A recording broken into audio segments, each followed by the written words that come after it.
Sa likod ng matagumpay na pagkakaaresto kay Cedric Zaragoza, ang bugaw na operator ng Facebook account na si Jaylac Monte Carlos at ang pagkakasagip sa mga menor de edad na sila Chantal at Angelica ng Remate Expose Team sa pangunguna ng aming executive producer na si Mr. Benny Antiporda, ay meron pa kaming nabuking sa Facebook account nitong si Cedric. Lumalabas sa mas malalim pang pagsisiyasat na hindi lamang si Mr. Antiporda ang prominenteng tao na balak ding bugawan ng babae nitong grupo ni Cedric. Heto at target din ng ilang mga kasamahan sa industriya, tulad na lamang ng ilang mga radio reporters at journalist.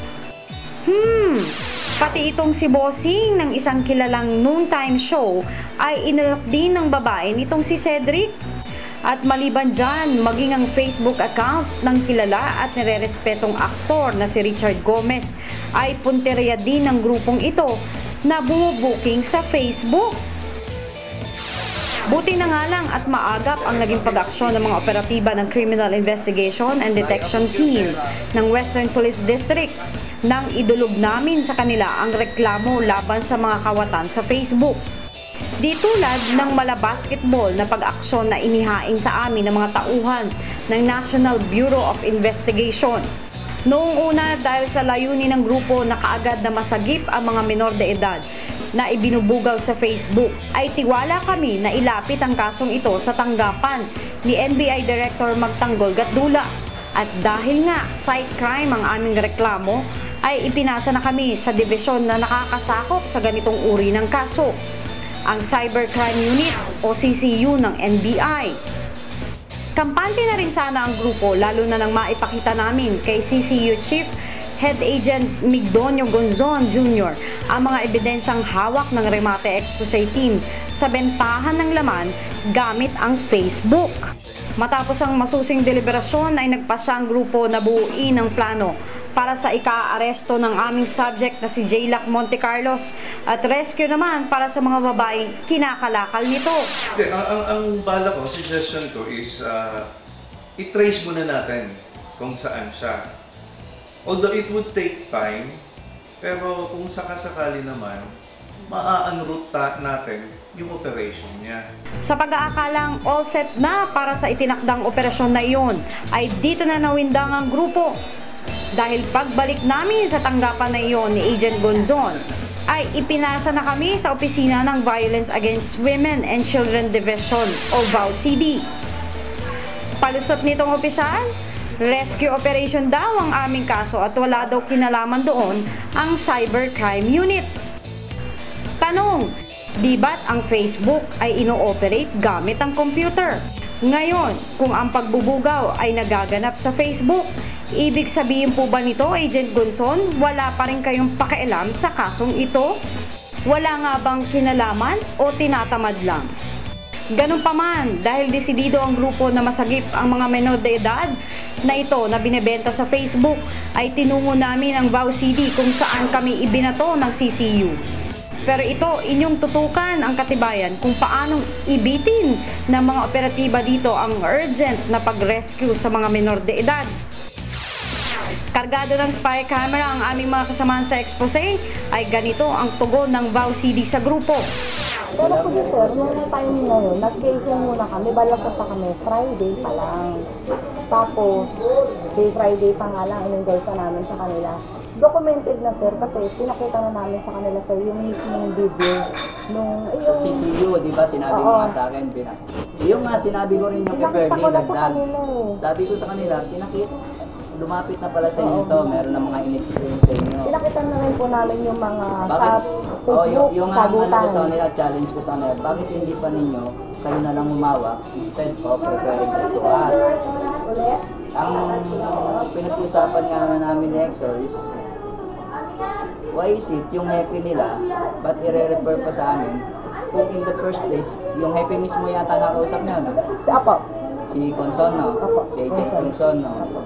At gano'n, nag-uusap nga kami. Nahawak. Ano ba sila? Nasa kanila na yan, meron naman silang yung parang may related sa computer crime. which is related din sa amin kasi kung minor to, sabi, ang hawak Actually, namin, minor and women. Pagka women and minor ang nasa karapatan na nababiolate, papasok kami. Karasan, pambabae at pambata. Pero nagkataon na related din sa kanila kasi computer crime. Diba? Yung may aspeto na computer crime. Yan ang sinabi ko kay Ferdy, dagdag sa niya. May computer crime involved dito, which is yung expertise, kayo ang may hawak niyan, yung computer crime. Kami naman sa minor. Malinaw sa usapan na ito kung paano magpasahan ng trabaho lang ang mga operatiba ng BAO CD at CCU ng NBI. At hindi lang yun, sa mga sumunod na usapan, ang Remate Expose Team na ang lumalabas na cause of delay ng rescue operation na dapat sana sila ang umaaksyon. Sinuuna pa lang sir, nagpadalang sila, sabi niya, nakausap nila personal na sa phone sir, Sir Benny, nasa out of town nga. Pero, Si June Conson mismo yung effect. opo, si Sir Gonzales. Ang malamang magkakilala pati sila nun. Opo, then after, usap ko sila sa phone, sabi po niya, makakapagpadala ka ba kahit email mo, pero mamaya, during the entrapment, kailangan nandun ka. So, sabi naman po ng boss namin, o di nandun ako talaga, kaya nga ako nag-rush din para makapunta. O sige, email mo muna, kasi kailangan namin yan. So, we're expecting po na yun, kaya kami meron na nung letter, sir, nag-internet pa kami para makapag-download, makapag-print. Pero yung letter mo is, pinorm mo. Opo, pero kasi nakalagay naman po dun sa baba niya na may PS po siya na nakalagay na na pwede niya in-authorize na yung Remate team na para para in behalf po sa kanya mag-ayos.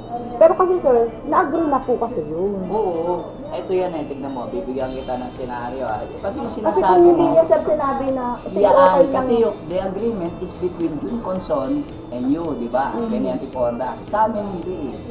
Ang instruction ni Hepe at ni EXO is yung pa rin, kung ano yung standard operating procedures namin, yung pa rin. Nang mga sandaling iyon, kumpinsido na ang grupo na wala ng patutunguhan ang pakiusap namin sa mga operatiba ng NBI. Natulungan ang Remate Expose Team na kaagad na masagip ang mga menor de edad. Kaya naman nagpasya ang grupo at ang aming executive producer na ilipat na sa mga operatiba ng CIDG ang aming kaso. At ang araw ding iyon ay mabilis at maagap ang naging pag-aksyon ng mga pulis sa aming kaso na nagbunsod sa pagkaka-aresto ng mismong operator ng poster Facebook account na si Jaylac Montecarlos at ang pagsagip sa 2 menor de edad na babae na ibinugaw nito. Ang kasong ito ng bugawan sa Facebook ay ang kaparehong kasong idinulog ng grupo sa NBI na umabot ng halos 1 linggo ay hindi na aksyonan. Gayong 1 araw lang na idinokumento at inaksyonan ng mga operatiba ng CIDG. Siyempre pa hindi mapapalampas ng Remate Expose Team ang karanasan ng grupo sa mga inaasahang aaksyon sa ganitong uri ng problema sa lipunan.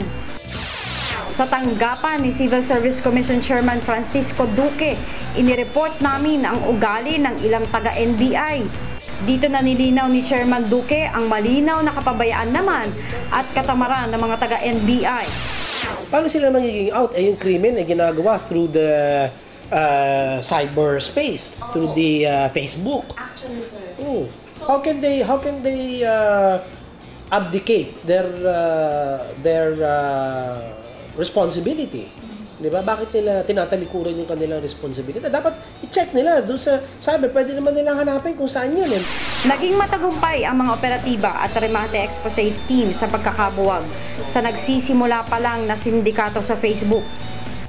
Pero ang nakakalungkot na isipin na sa kabila nito ay may mga tao pa rin ng gobyerno na hindi nakakaintindi sa tunay na kahulugan ng serbisyo publiko.